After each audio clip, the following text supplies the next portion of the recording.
Brussels is now shifting towards the possibility of a no-deal Brexit as the two sides continue to fail to break the deadlock, Simon Coveney has stated. According to Ireland's foreign minister, the EU has now stepped up no-deal preparations over fears an agreement will not be reached before the end of this month. Although talks will continue this week, he claimed the mood in Brussels had now moved towards planning for a no-deal rather than finding a compromise to reach a trade agreement.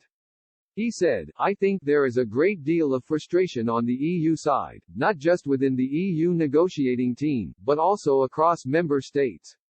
Many of the ministers I spoke to today are just getting increasingly frustrated and increasingly resigned to the fact that there may be no deal."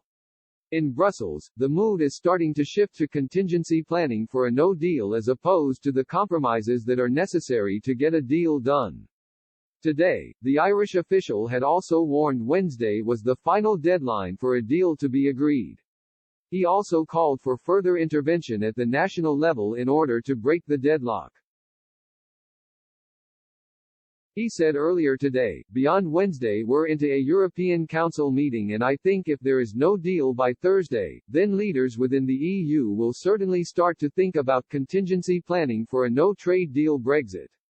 Today, Boris Johnson and EU Commission President, Ursula von der Leyen, held a call to discuss the current state of play. It was the second call the two have held in the last week and lasted for 90 minutes with both concluding the areas of divergence still remain.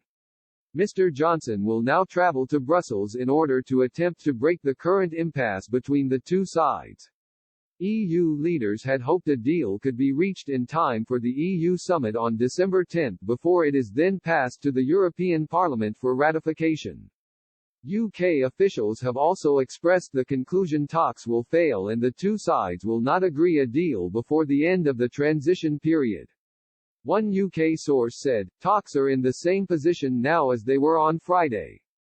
We have made no tangible progress. It's clear this must now continue politically."